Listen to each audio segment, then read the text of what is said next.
যদিও বা আজকের ভিডিওতে আমরা কথা বলবো ভেক্টর ভার্সেস রাস্টার নিয়ে, বাট শেষের দিকে গিয়ে ভিডিওটা কিছুটা ইলাস্ট্রেটর ভার্সেস ফটোশপের দিকেও যাইতে পারে।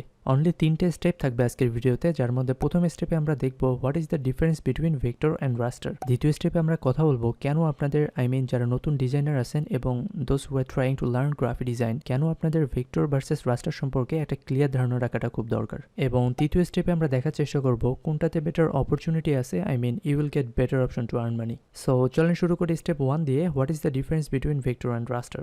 মেইনলি ভেক্টর এবং রাস্টার দুইটাই হচ্ছে ফাইল টাইপ, তাদের মধ্যে রাস্টার হচ্ছে পিক্সেল বেসড এবং ভেক্টর পিক্সেল বেসড না, ভেক্টরটা স্কেলেবল। এখন এই বিষয়টা ক্লিয়ার হওয়ার আগে সবার আগে আপনাকে বুঝতে হবে হোয়াট ইজ পিক্সেল। আমি এর আগে একটা ভিডিও করেছিলাম হোয়াট ইজ পিক্সেল, আপনারা চাইলে সেই ভিডিওটা দেখে নিতে পারেন, আমি উপর নিচে কোথাও দিয়ে দিব। কিন্তু আমি যদি আপনাদের খুব সহজে বোঝানোর চেষ্টা করি, পিক্সেলকে আপনারা একটা কালারের বক্স মনে করতে পারেন। এরকম অসংখ্য বক্স পাশাপাশি বসে সবাই নির্দিষ্ট একটা কালার ধারণ করার মাধ্যমে আমাদের স্ক্রিনে কোনো কিছু প্রদর্শন করে। এখন এই রাস্টার ফাইলের একটা সমস্যা হচ্ছে, রাস্টার ফাইলের মধ্যে পিক্সেলের সংখ্যা ফিক্সড থাকে, এ কারণে আপনি চাইলেই খুব বেশি স্কেল করতে পারবেন না। আপনি যদি রাস্টার ফাইলকে বড় করেন তাহলে দেখবেন এটা পিক্সেলেটেড হয়ে গেছে বা এটার কোয়ালিটি নষ্ট হয়ে গেছে। এটাই হচ্ছে রাস্টার ফাইলের সবথেকে বড় সমস্যা।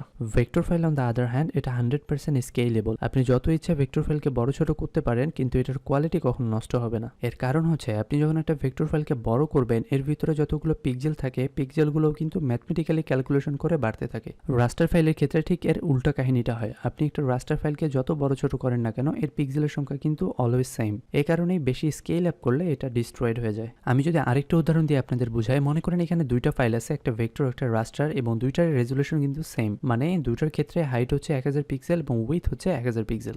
এখন বলেন তো কি হবে যদি আমি দুইটার সাইজে বড় করি? তাহলে যেটা হবে, ভেক্টর ফাইলের সাইজ বাড়ার সাথে সাথে এর ভিতরের পিক্সেলের সংখ্যাও বাড়বে, কিন্তু রাস্টারের ক্ষেত্রে সাইজ বাড়ার সাথে সাথে কিন্তু এর ভিতরের পিক্সেল সংখ্যা বাড়বে না। আপাত দৃষ্টিতে এই সমস্যা খুব ছোট মনে হলেও এই সমস্যার ইম্প্যাক্ট কিন্তু অনেক বড়।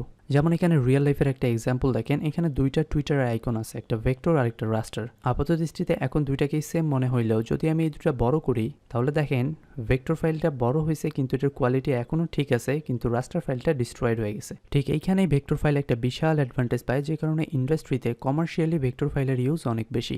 এর পরের ডিফারেন্সটা হচ্ছে ফাইল সাইজ। ভেক্টর ফাইলের সাইজ অনেক ছোট হয়ে থাকে, অন দ্য আদার হ্যান্ড রাস্টার ফাইলের সাইজ অনেক বড় হয়। এই কারণে ভেক্টর ফাইল প্রিন্টের ক্ষেত্রে বেশি ইউজ করা হয়, কারণ প্রিন্টারগুলো ছোট ফাইল সাইজগুলোকে অনেক ইজিলি হ্যান্ডেল করতে পারে। খুব পপুলার কিছু ভেক্টর ফাইল ফরম্যাট হচ্ছে ইপিএস, এআই, এসভিজি, আর রাস্টার ফাইল হচ্ছে JPG, PNG, জিফ।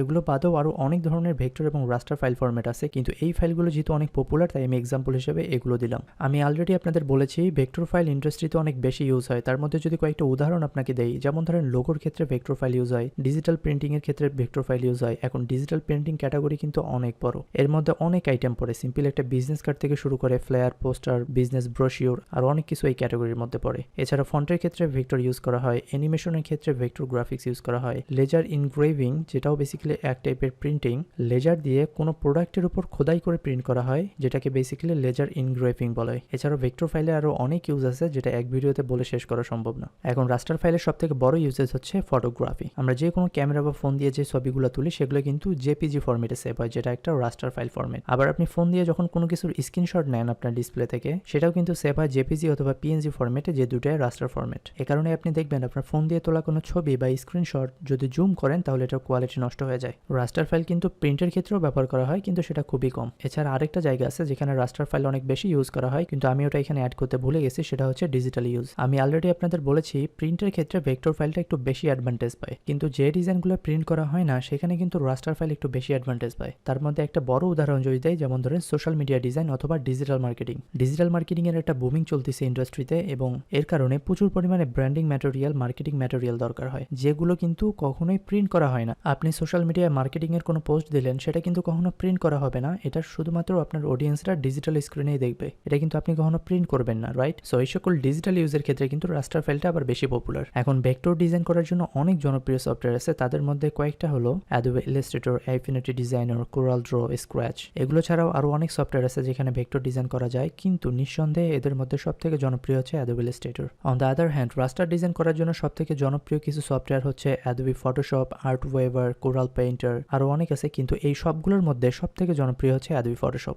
Okay, now let's move to the second part of this video, why it is important to know about vector and রাস্টার।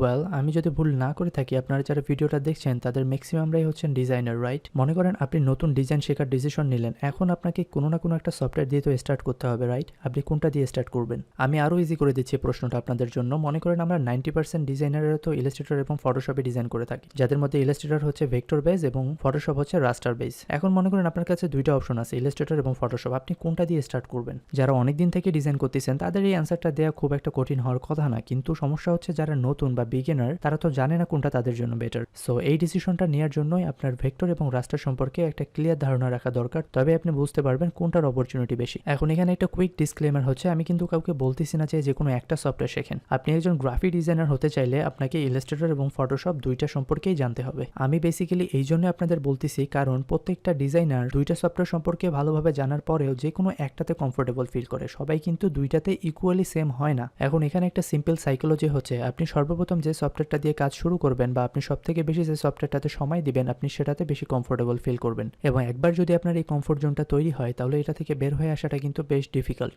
এখন আপনি যদি বুঝতে পারেন যে আপনার জন্য কোনটা বেটার হবে তাহলে আপনি সেই সফটওয়্যারে বেশি সময় দিবেন, এবং এই কারণে যেটা হবে আপনি ধীরে ধীরে ওই সফটওয়্যারটাতে কমফোর্টেবল ফিল করবেন। এখন ডিসিশন নেওয়ার আগে চলেন আমরা তৃতীয় স্টেপটা দেখি, তাহলে আমরা বুঝতে পারবো যে কোনটাতে আপনার জন্য বেশি অপরচুনিটি আছে। এখন ভিডিওটা আপনি এতক্ষণ দেখে থাকলে অলরেডি জানেন যে ভেক্টর ফাইলের সাইজ ছোট হওয়ার কারণে এবং এটা স্কেলেবল হওয়ার কারণে প্রিন্টের ক্ষেত্রে ভেক্টর ফাইলটা অনেক বেশি ব্যবহার হয়। On the other hand, realistic image নিয়ে কাজ করতে গেলে যেমন আপনি ক্যামেরা দিয়ে একটা ছবি তুলেছেন সেটা আপনি এখন এডিট করবেন, এটা কিন্তু আবার আপনি ইলাস্ট্রেটরে করতে পারবেন না, এটা আপনাকে করতে হবে ফটোশপে। তবুও কিন্তু ইমেজ এডিটিং এতটা পপুলার না যতটা পপুলার ভেক্টর ইলাস্ট্রেশন। আমি যদি আপনাদের আরো রিয়েলিস্টিক উদাহরণ দেই, মনে করেন জব অথবা ফ্রিল্যান্সিং এর ক্ষেত্রে আমরা যদি একটু টেস্ট করি, fiverr.com হচ্ছে আমাদের গ্রাফিক ডিজাইনের জন্য অন্যতম জনপ্রিয় একটা মার্কেট প্লেস। সো আমি যদি fiverr.com থেকে গ্রাফিক ডিজাইন ক্যাটাগরিতে যাই তাহলে এখানে দেখেন গ্রাফিক ডিজাইনের অলমোস্ট যতগুলো ক্যাটাগরি পসিবল সবগুলো এখানে লিস্ট করা আছে। এদের মধ্যে 50% কাজ আপনি করতে পারবেন ইলাস্ট্রেটর দিয়ে, 30% কাজের জন্য আপনাকে ফটোশপের উপর নির্ভরশীল হইতে হবে, এবং 20% কাজ আছে এমন যেটা আপনি ফটোশপ দিয়েও করতে পারবেন আবার ইলাস্ট্রেটর দিয়েও করতে পারবেন।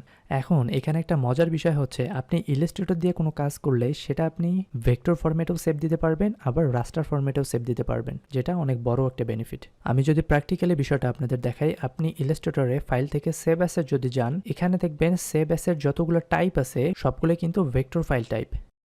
আবার সেম ভাবে আপনি যদি ফাইল থেকে এক্সপোর্টে যান তাহলে এখানে কিন্তু আপনি রাস্টার ফাইলের ফরম্যাট সব পেয়ে যাবেন, যেমন ধরেন এই যে জেপিজি, নিচে পিএনজি, টিআইএফ, এগুলো সবগুলোই কিন্তু raster file. Photoshop on the other hand, Photoshop থেকে আপনি কখনো একটা ফাইল ভেক্টর ফরম্যাটে সেভ দিতে পারবেন না, কারণ এই অপশনটা তারা আপনাকে দেয়নি। তাহলে জব এবং ফ্রিল্যান্সিং এর ক্ষেত্রে আপনার কাছে কে উইনার এটা মনে মনে চিন্তা করতে থাকেন, ততক্ষণে আমরা আরেকটা কম্প্যারিজন দেখি, সেটা হচ্ছে ডিজিটাল প্রোডাক্ট সেল করার ক্ষেত্রে উইনারকে। আমি গত এক সপ্তাহ আগে একটা ভিডিও আপলোড করেছিলাম যেখানে আমি দেখাইছি যে আমার টোটাল 12টা মাইক্রোস্টক সাইডে প্রোডাক্ট আছে। এখন এই 12টা মার্কেটের মধ্যে সবগুলোতেই আপনি ভেক্টর ফাইল সেল করতে পারবেন, কিন্তু ফটোশপে করা পিএইচডি ফাইল অনলি 2 থেকে 3টা মার্কেটে সেল করতে পারবেন। এছাড়াও ডিজাইন টেমপ্লেট সেলিং কিছু মার্কেট আছে like graphics river, creative market, এইসব মার্কেটে আবার আপনি ভেক্টর এবং পিএইচডি দুটাই সেল করতে পারবেন। সো ডিজিটাল প্রোডাক্ট সেলিং এর ক্ষেত্রে আমার কাছে রেশিওটা মনে হয়েছে 80-20, অর্থাৎ আপনি ইলাস্ট্রেটরে ডিজাইন করে থাকলে আপনি 80% মার্কেটে আপনার প্রোডাক্ট সেল করতে পারবেন, আর ফটোশপে ডিজাইন করে থাকলে আপনি 20% মার্কেটে আপনার প্রোডাক্ট সেল করতে পারবেন। এখন আপনি আপনার ডিসিশনটা নিতে পারেন যে আপনার কাছে কোনটা বেটার মনে হয়েছে, who is the winner, Illustrator নাকি ফটোশপ, ভেক্টর নাকি রাস্টার। ব্যক্তিগতভাবে আমার কাছে উইনার হচ্ছে ইলাস্ট্রেটর বা ভেক্টর, আর আপনার কাছে উইনারকে এটা অবশ্যই কমেন্ট করে আমাকে জানাবেন। এখন সবার শেষে একটা কথা বলাটা আমি খুব গুরুত্বপূর্ণ বলে মনে করতেছি, আমি পুরো ভিডিওতে যে কম্প্যারিজনগুলো করছি এটার কিন্তু কোনো ইন্টারন্যাশনাল স্ট্যান্ডার্ড নাই, এটা সম্পূর্ণ আমার ব্যক্তিগত অভিজ্ঞতা এবং আমার ব্যক্তিগত রিসার্চ থেকে করা। আপনার মতামত আমার থেকে ভিন্ন হইতে পারে, হুইচ ইজ অ্যাবসলিউটলি অলরাইট। সেই ক্ষেত্রে আপনি চাইলে আপনার মতো করে রিসার্চ করে দেখতে পারেন কোনটা আপনার কাছে বেটার, ইলাস্ট্রেটর নাকি ফটোশপ, ভেক্টর নাকি raster. And don't forget to let me know who is your winner. So that's it for today guys, thank you so much for watching the full video, see you in the next one.